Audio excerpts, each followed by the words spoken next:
I think inflation is coming. Do you? I can't say that I think I understand the market fully, but in this session today, I'll try to give you some insight into what I've learned over more than 30 years of being in this business.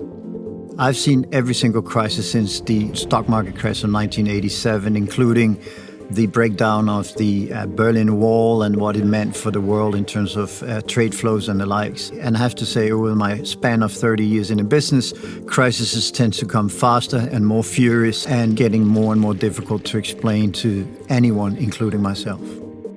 Inflation was very much a 1970s phenomena, but at the time the central banks decided they wanted to try to control that very same inflation. But being a full cycle back to where we are today after the pandemic, there are now increased signs that we will see some inflation coming through, and this is really what this session today is about. Do you want to see my 100-year portfolio that protects you against inflation? I'm Steen Jakobsen, the CIO of Saxo Bank Group. Welcome to my Saxo session on inflation.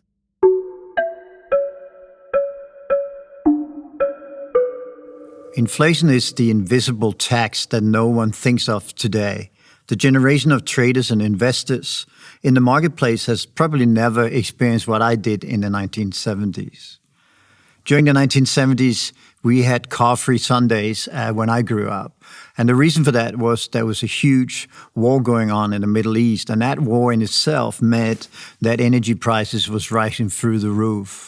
So much so that my parents was dealing with mortgages of 13, 15, 16, and even 17% of mortgage rate. Compare that to today's world, where most mortgages are taken out at negative interest rate. The 1970s is, by many people, including me, considered to be the most difficult time ever. And the reason for that is that very same inflation. When you cannot control how much your input, if you are in production cost, if you don't know how much a loaf of bread or your car is going to cost 1 year from now, you lose faith in the ability of your own earnings, and through that lack of ability to understand what is coming in terms of prices, there is an increased uncertainty in society, and with it comes almost always a higher interest rate. The high interest rate of the 1970s was the reason why that the stock market didn't do too well during the 1970s. It was a time where we abandoned the gold standard. That was the last time in history where we had a collateral value for our money. Do not forget, when you look at a dollar note in the US, it said, "In God we trust." And that's the only collateral value you get. So you better be believing in God's, whatever God it is that comes to your rescue if need be. The fact is that the fiat money system, as we call it, is entirely based on the concept that governments are able to tax their consumers. But in a state of unrest, in a state of no civilization, in a state which we've seen early signs of in the US recently, where the democracy is under attack, where the Constitution is the bedrock of why we have rich societies today, why we have equal rights for almost everything in societies. If that is under attack, then also there is a tax on inflation, because then people are seeking out and trying to gain the advantage over everybody else. That's what inflation is. And that's why it is the forgotten curse, because central bank to some extent has been very successful in keeping interest rate down. But now you have an institutional framework. You have central banks actively working for and towards getting high inflation rates. And I promise you, they will get what they want, and probably more when they are betting on. So since the scare of the 1970s and its very high inflation and even stagnation, we have not seen the ugly images of inflation. Inflation today, by most people, is something that's never ever happened.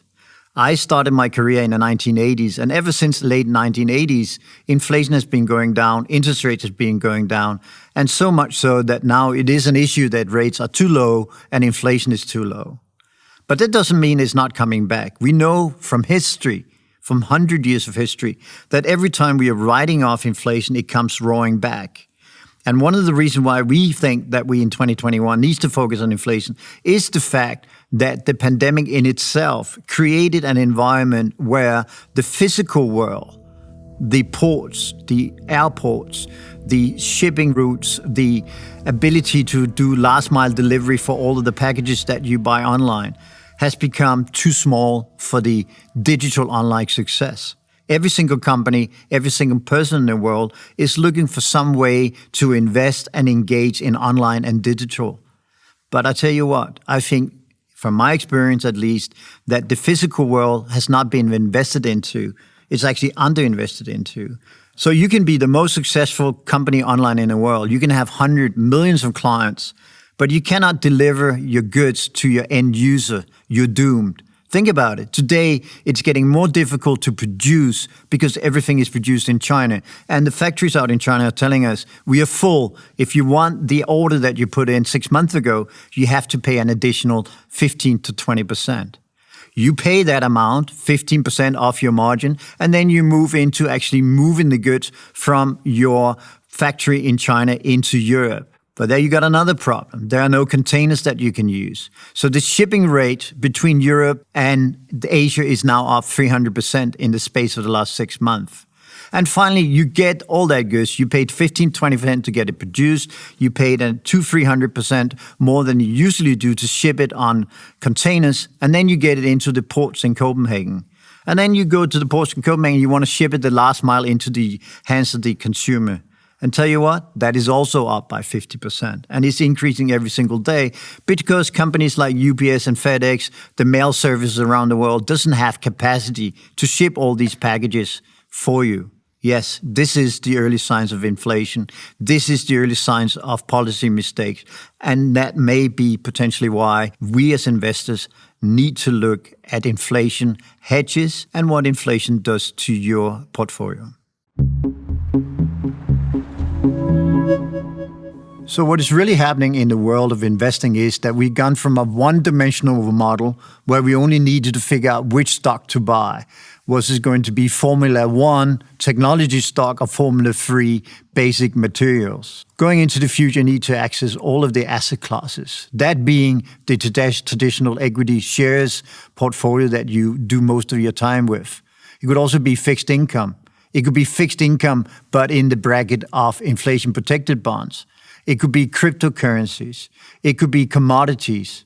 It could be through the access of having different models and assets work together as a component instead of just having one part of the portfolio contributing all of it.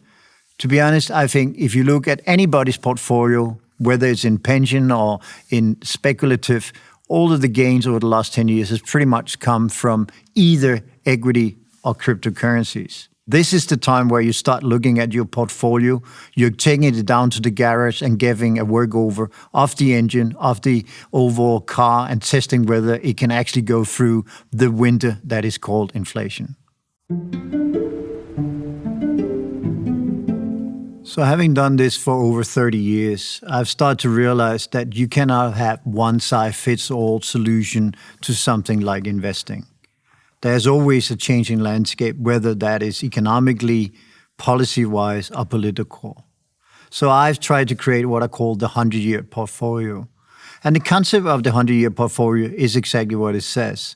It is a portfolio that is rebalanced, and it's kept in its structure in place forever. And the point of that is that every single small component that you have in that portfolio could contribute to a positive return, but in different time periods.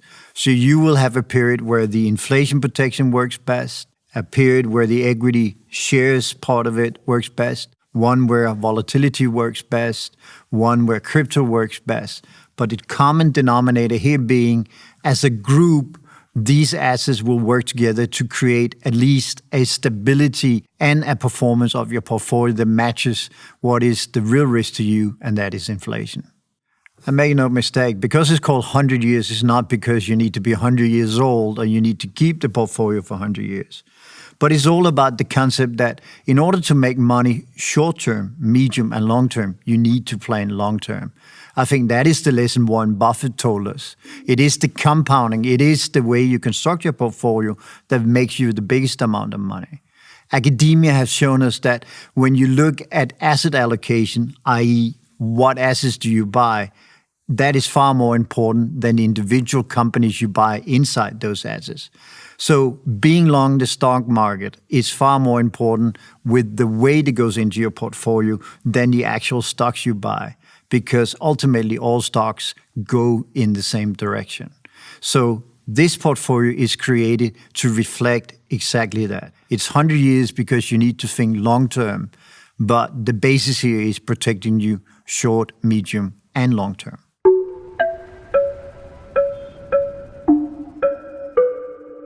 The 100-year portfolio right now has following components: equity and equity risk 35%, fixed income 13%, commodities 20%, real estate 20%, cryptocurrencies 7%, and finally volatility 5%. And let me add, this is only an inspirational portfolio. We are not dictating what you want to do. It's not advice, it's just a way that you can construct your portfolio. But if you backtest it, what is interesting is one, it beats a 60-40 portfolio. It has a better Sharpe ratio, which means it's more resistant to what goes on in the marketplace.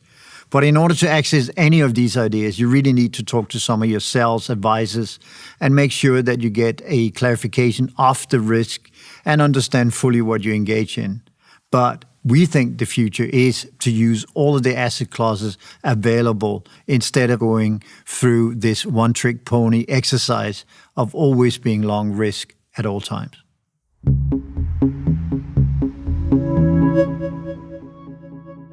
So the biggest component of the portfolio will always be equity. And equity has historically performed extremely well, in excess of 9% in the case of the US stock market. But that earnings of 9% come with big risk.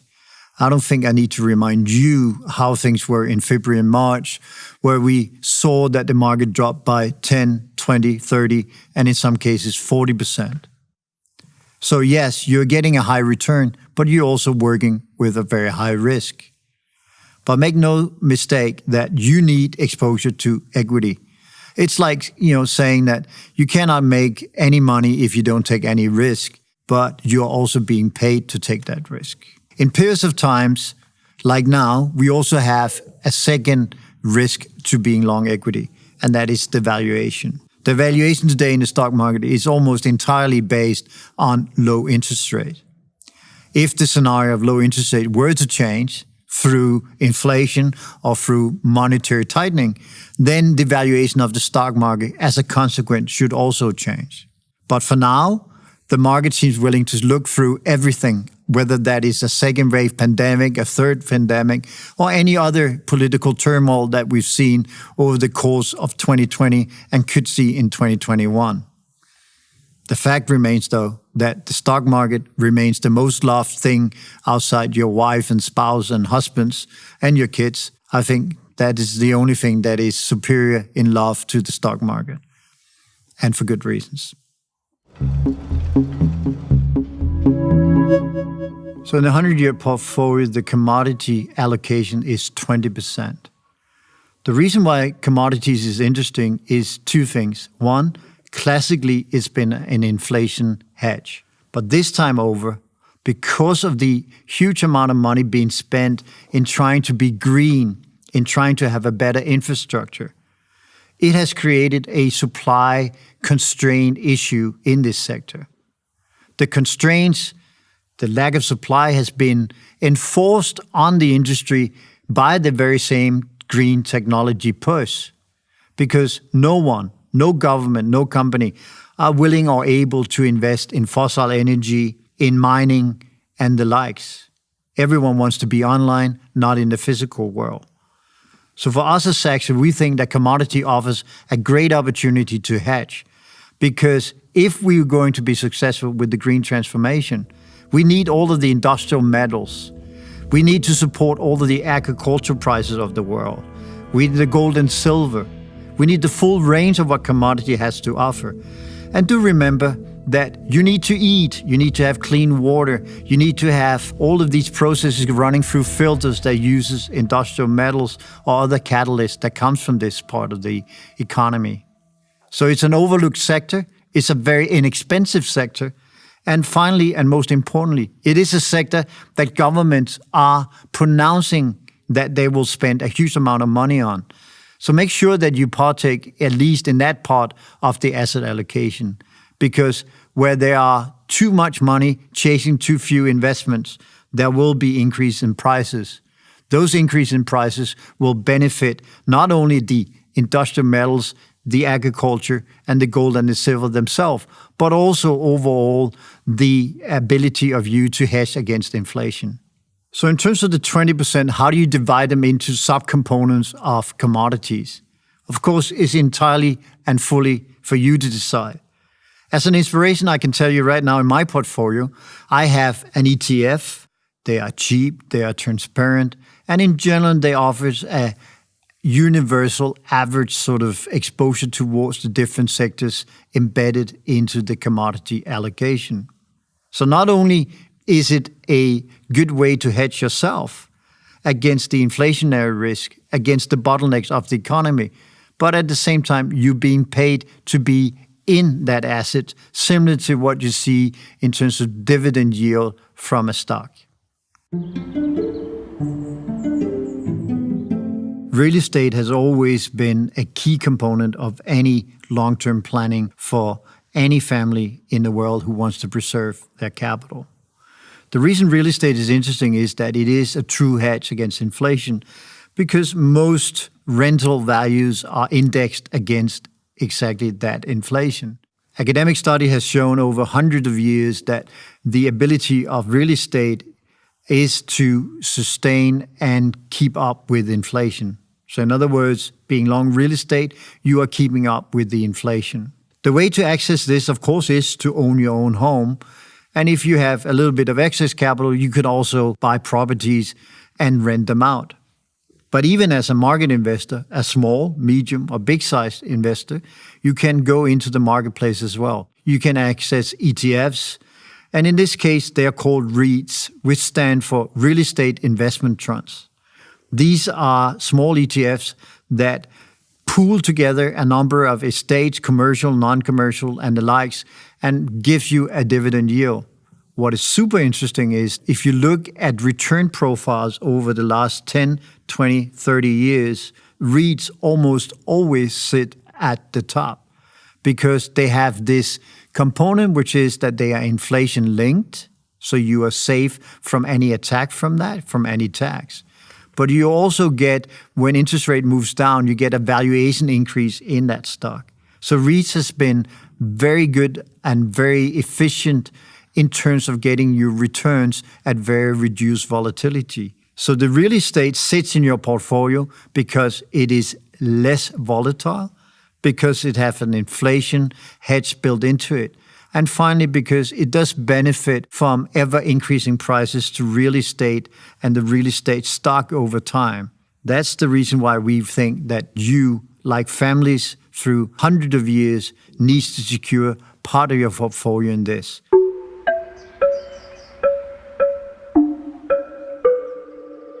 So fixed income is 13% of the portfolio. But in a classic 60-40 model, it is almost entirely based on having government bonds. But in our case, we actually want to use part of that 13% to go into a small component of the fixed income market called Treasury Protected Insurance Bonds, or TIPS. TIPS works the following way. So you are getting paid exactly the amount of inflation you have during a year. So if you have $1,000 in tips and the inflation is 2%, they will add 2% to your $1,000 at the end of the year and then calculate the interest on that. So every time inflation goes up, they will add to the nominal debt that the government has to you. And that, of course, is super interesting as an investor, because not only are you getting the coupon that you're promised, but the government, in this case, the US government, will also pay you exactly the amount of inflation experienced in the economy. The other things that is hugely attractive about TIPS is that they can go negative. So where a classic bond will have a lower boundary of low about 0%, you can actually have the TIPS go to minus 400 basis point, and still being a protection against inflation. So the flexibility of this instrument is larger, and it protects you directly. You don't even have to argue to get your inflation protection. It's simply added to the outstanding amount that you borrowed the government through buying the bond. To keep things simple, I think the easiest way to access this exposure to inflation-protected bonds is to buy an ETF. But depending on the provider you use, you can also, in some cases, find that they are offering direct exposure to it through owning the equivalent bonds from the governments. So the governments from the US to UK to Germany to Sweden, all of them are issuing individual bonds that you can buy and access, similar to what you've done in the past with your gilts, your T-bills, your treasury bonds. But that is really depending on what provider you use.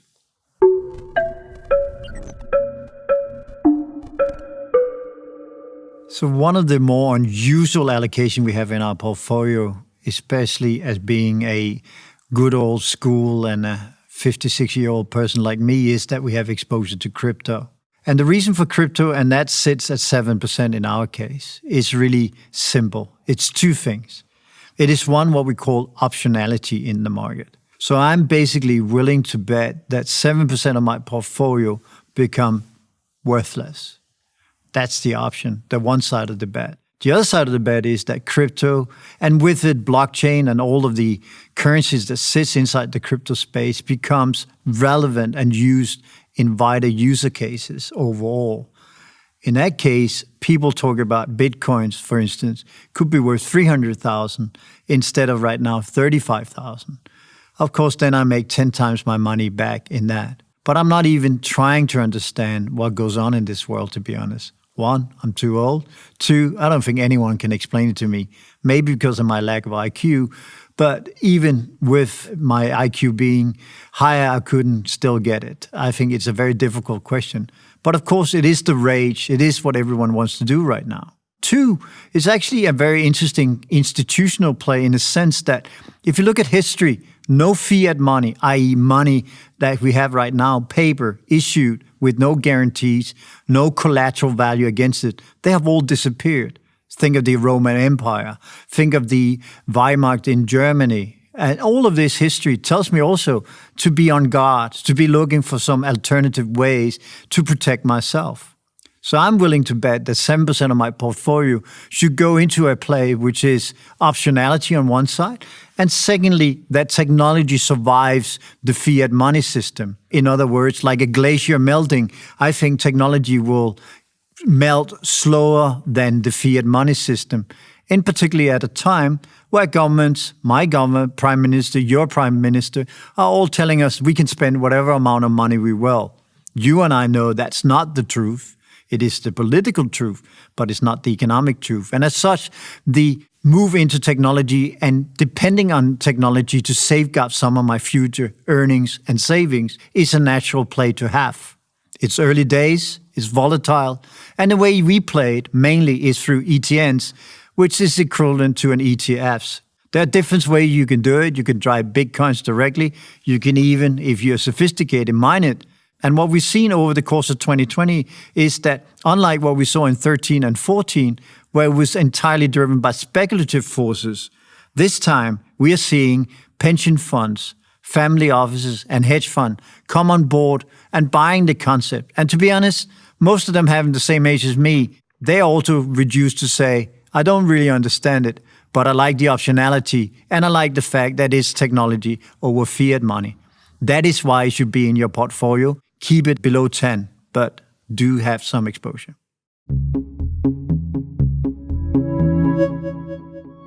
We have an exposure to volatility of 5%. And I think it's important to talk about what is volatility exactly. Volatility is like buying an insurance against your house burning down. In practical terms, volatility means that is the price swing, the expected travel of the price over a certain period.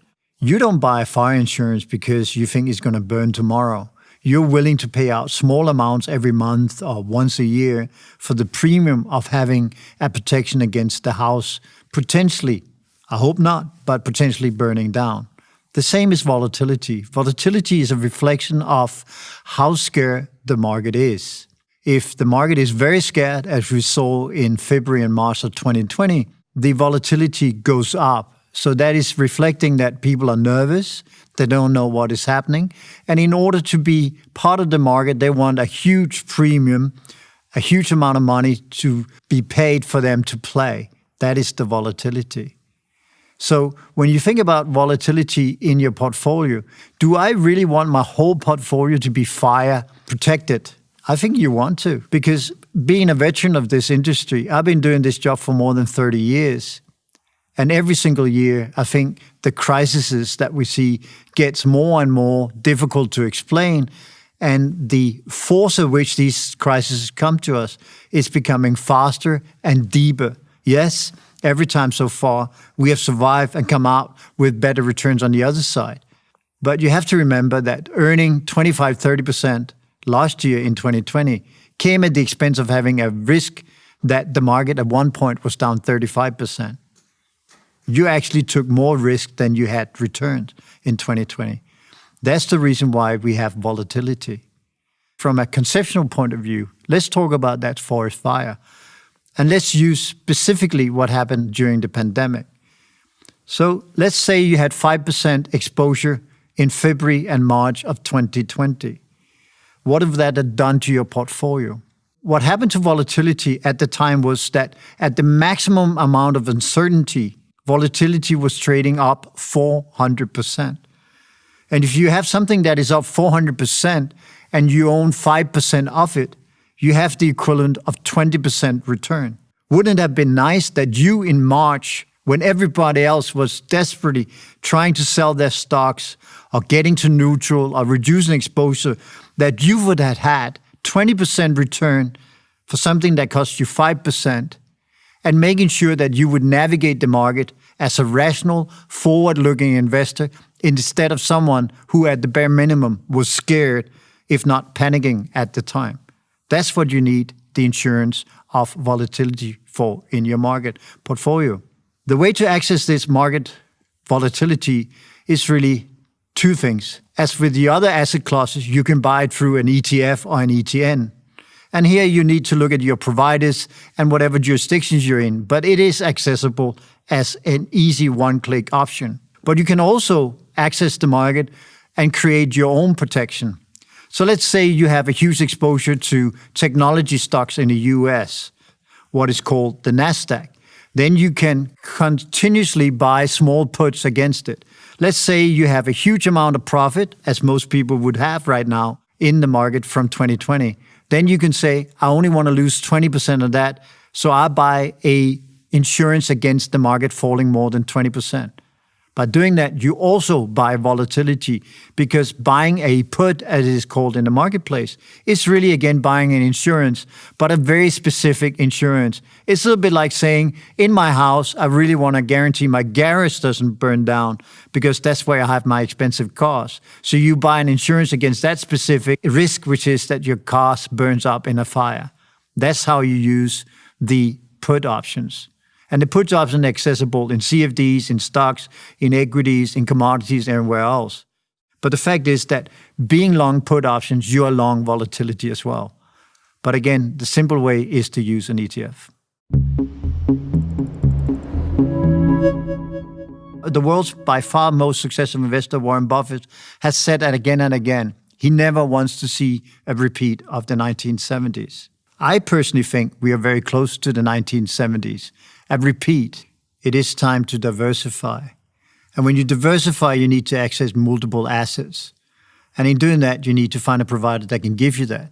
The 1970s was about social unrest, terrorism, and it was also truly a very bad period in the times of fashion and hairdos. I, for one, do not want to revisit that fashion or those haircuts again. But at the end of the day, it's up to you and you yourself to figure out how you think you want to be positioned if inflation is coming. But I have now warned you, I think it's likely. I wish you good luck.